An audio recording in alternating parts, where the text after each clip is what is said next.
Moral Objectivity and God, Part 1. So in this lecture, we're going to look at various metaethical positions on whether or not morality is objective or subjective, whether it's based upon God's commands or God's will, etc.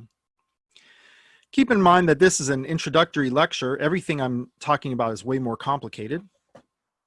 But just as if it's informative to a child that babies come from mommy's tummy, much of what I have to say here is informative, even if it's not the full story on these issues by any means. All right, so let's look at some definitions of important ethical positions. Moral objectivism says there are mind-independent moral facts. We'll talk about what that means in a minute. But in brief, a mind-independent moral fact is a moral fact that is not at all contingent upon what anyone thinks, believes, desires, commands, or wishes. Moral subjectivism denies this last bit. The moral subjectivist agrees there are moral facts, but says that these facts are made facts, or are fixed, or are determined by facts about someone's subjective states. That's why it's called subjectivism. Someone's thoughts, beliefs, desires, commands, etc. Moral nihilism is opposed to these two positions because the moral nihilist says there are no moral facts at all. The skeptics here do not need to take a position on what makes the facts. Nor do the skeptics have any necessarily have at least the radical moral skeptic have a position on whether there are moral facts. The skepticism has to do with belief or knowledge. So the radical moral skeptic is someone who says, look, there may be moral facts, but they're unknowable. All right. So, even if they're out there, we can't possibly know they're there. The moderate moral skeptic says, yeah, there are moral facts. There at least really seems to be moral facts, but they're difficult to discover. We don't know a lot of them, etc. Right? So they're not as confident in their moral beliefs as most people are. So here's a little tree that orients these positions. Let's ask the question, are there objective moral facts? Someone who says yes is obviously a moral objectivist. Someone who says no may face the question of, well, are there subjective moral facts? And if they say yes, they are some sort of moral subjectivist. As we will see, someone who says that morality, as it were, comes from or is determined by God's will or command is a type of moral subjectivist. They say morality is dependent upon somebody's subjective states, namely God's. There are others like moral cultural relativists who say morality is based upon like a culture's moral views or opinions. If you deny even that there are subjective moral facts, then you are a moral nihilist. Okay. Now I'm going to assume moral objectivity and moderate skepticism in this course. That is generally sort of the working assumption of people who argue about ethics while they're arguing about ethics. Okay. So skepticism in general is a doubting attitude. Skeptics about X hold that we don't know the truth about X, or even cannot know the truth about X. Strictly speaking, skeptics don't deny that there are truths about X, but merely that we don't know or cannot know these truths, even if there are truths about X in the first place. So, for instance, a skeptic about God in the strict sense is not really a person who thinks that God doesn't exist, but rather a person who thinks that no one knows or could know whether God exists. A moral skeptic, strictly speaking, is someone who holds there may be moral truths, but we don't know or maybe can't know what the moral truths are.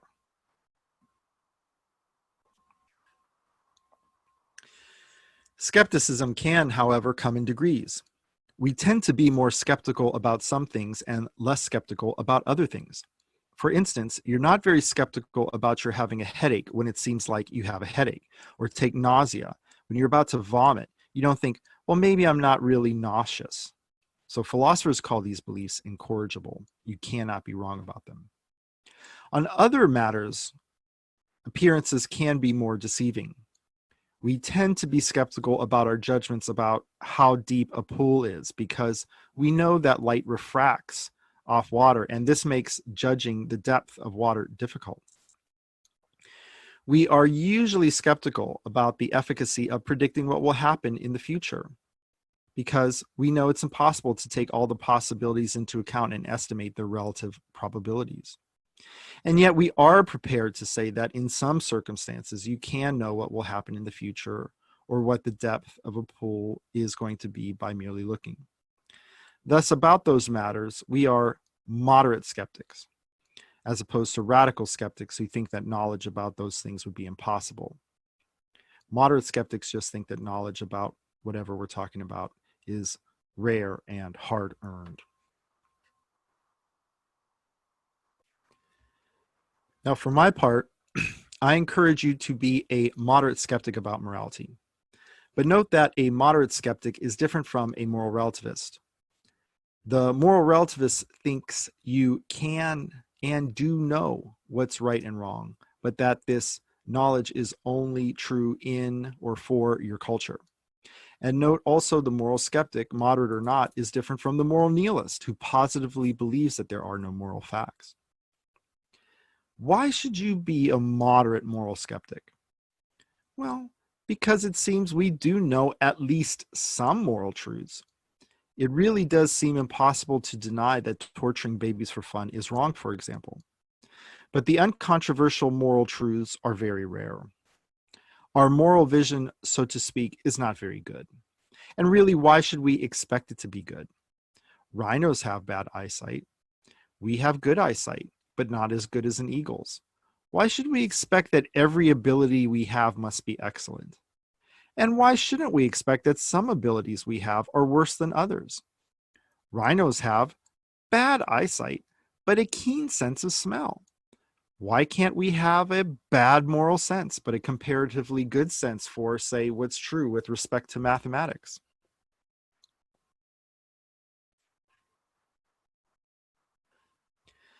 Let's talk about facts for a minute.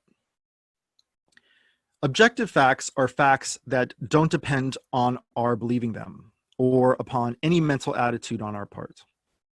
For instance, the fact that the earth is round is an objective fact. Whether or not we think it's flat or spherical or cubical or cylindrical, earth is in fact spherical. Now, can we be wrong on that? Sure. Sure, we can be wrong. Maybe the earth is flat. In that case, it's an objective fact that the earth is flat, and all of us who think that the earth is round are wrong. Okay? But supposing the earth is round, then all of us who think that the earth is flat are just wrong. Okay? Because its shape, whatever its shape is not made the shape by anyone's opinions. Okay? In contrast, whether vanilla is yummy or not is objective.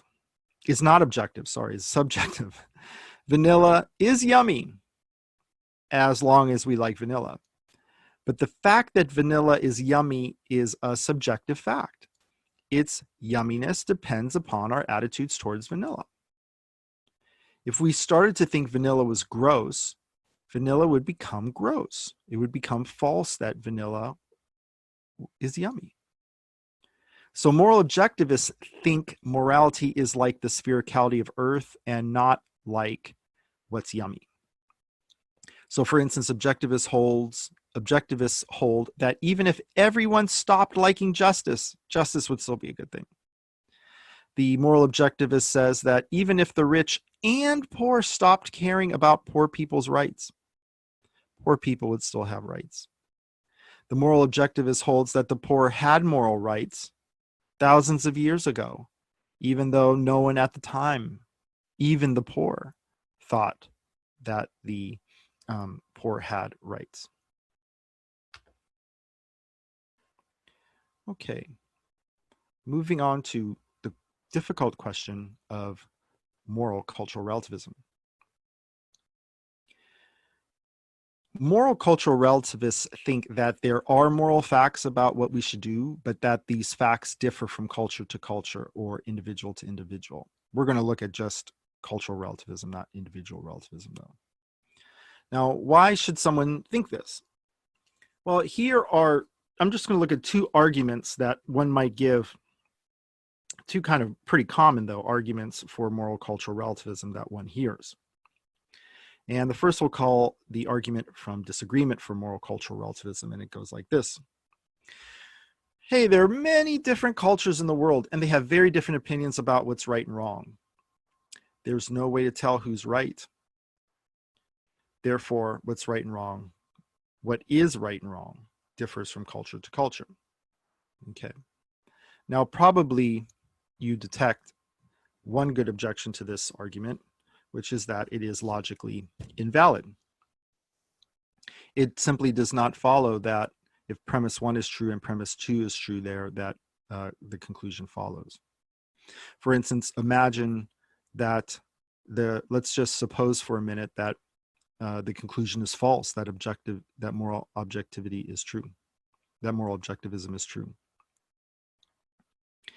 Let's assume that what's right and wrong is objective. Could it still be true that there are many cultures that disagree? Sure. Sure, cultures disagree about lots of things that are objective facts, like how the world came to be. I don't know how the world came to be, but I know it came to be one way. And I know our opinions about the way the world came to be don't make it the case that the world came to be the way it is. And even if we can't tell who's right and wrong about some objective matter, there are many of those sorts of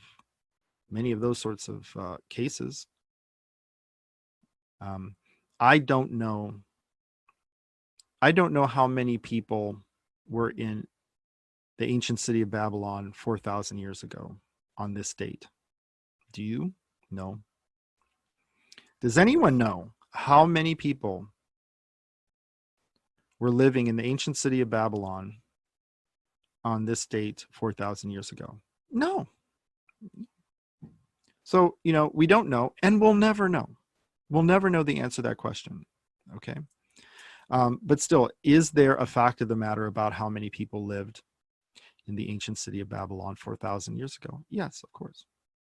Okay. So just because we don't know what some objective fact, or could even know some objective fact, doesn't mean that it's not an objective fact. Okay. So this argument just does, as a matter of pure logic, it's perfectly possible that this conclusion is false and these premises true. Another weirdness of this argument from disagreement is that there really is disagreement.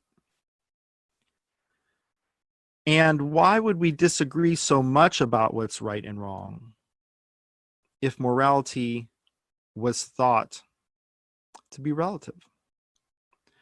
So my students, even if they think they're relativists, usually get angry or feel contempt for the Taliban, who hold it's wrong for women to be educated, or that you should kill a woman if she's talking to a man she's not related to.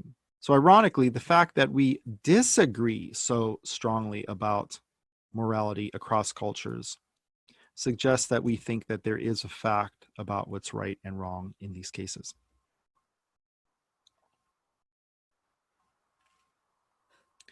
Now, some people think that this first premise is overblown, that there really aren't deep divisions about what's valuable or what we should do morally, but rather that there are morally relevant facts on the ground that make it seem like there's more cultural disagreement than there is. So for instance, here's a quote from philosopher James Rachel's on this issue, using the example of Inuit infanticide. So I'll just quote, "Consider Eskimos," he was writing in 1978, and this wasn't, it wasn't politically incorrect to call them Eskimos, but we call them Inuit today. "Consider Eskimos who often kill perfectly normal infants, especially girls." And that's true. We do not approve of, I don't know if they still do this, but they did. "We do not approve of this at all. A parent who did this in our society would be locked up. Thus, there appears to be a great difference in the values of our two cultures. But suppose we ask why the Eskimos do this. The explanation is not that they have less affection for their children or less respect for human life. An Eskimo family will always protect its babies if conditions permit. But they live in a harsh environment where food is often in short supply. A fundamental postulate of Eskimo thought is, quote, life is hard and the margin of safety small, end quote. A family may want to nourish its babies, but be unable to do so. Since males are the primary food providers and suffer a high casualty rate, we can see that among Eskimos, infanticide does not signal a fundamentally different attitude to children." Okay, so if that's right, then that speaks against, that's just one small example, of course, but that would speak against this idea that there's, vastly different moral codes between cultures. It's just that, they're kind of forced by circumstance or allowed by circumstance to live in different ways. I don't know whether it's true. I'm on more of the side that says there are vast moral differences across cultures. So for instance, I dug into the Eskimo literature, and I found that it really does seem like Eskimos don't value female children as much as boy children, and they can be extremely cavalier about killing children, especially female children. Now, there does seem to be a difference in moral value placed upon, killing children. But the deep reason for this probably does have to do with the harshness of the circumstances and overpopulation concerns, right? But as far as from their perspectives, it's a value difference. Okay, so I don't know. It's definitely something for the anthropologists, maybe in conjunction with philosophers, but it's a very anthropological question. Okay, here's a second argument for cultural relativism. It says that, let's call it the intolerance argument. It says, look, there are moral facts, but they're either objective or they are relative to cultures. They can't be objective because if they were objective, there'd be this problem. It'd be morally permissible to be intolerant or dogmatic about morality. But it's not morally permissible to be intolerant or dogmatic about morality. So therefore, moral facts must be relative to cultures. Now, what's behind this idea? Well, you may worry that, look, if I really think that there are objective facts about morality, then that licenses me to be sort of culturally imperialistic about morality, to go around the world telling people who do things differently what they should be up to. Okay, and that seems wrong to you. Okay, fair enough. Let's think about that for a second, though. One objection to this view is that it's actually the subjectivist who gets to be the biggest dogmatist, not the objectivist. So if morality is based upon subjective states of cultures, then it's impossible for a culture to be wrong. We simply cannot be wrong in our views, say that women have a right to an education, and the Taliban cannot be wrong about women not having a right to be educated. So everyone gets to go around saying that they're right because they must be right because their culture has these views. So that seems weird, that you can't be wrong, that a culture can't educate you in any way whatsoever. Does that seem to you what you're getting from your sort of pro-multicultural training, that you can't be taught any lessons by anybody else? No, right? But if you can be taught a lesson from people from a different culture about morality, then that means that your culture, in fact, could be wrong. And if that's right, then moral cultural relativism is not true. Likewise, it's worth keeping in mind that maybe it's objectively wrong to be dogmatic and intolerant. And that is completely compatible with objective morality. Right? That could be an objective moral fact. I don't know whether it is, okay? But I'm just saying that if it's dogmatism and intolerance you're worried about, that's perfectly compatible with there being objective moral facts. And that leads us to this objection that there's a bit of self-contradiction in the worry. The argument seems to suggest that it's an objective, universally true fact that it's wrong to be dogmatic and intolerant. Look at this premise. It's not morally permissible to be intolerant or dogmatic about morality. That seems to be claiming that it's objective, right? But that's not saying, well, in our culture, it's not morally permissible to be intolerant, right? That's just saying it is morally impermissible to be intolerant and dogmatic. So this argument wants it both ways. This argument wants to say that moral facts are relative to cultures, while it's using a premise that requires moral objectivity to be true.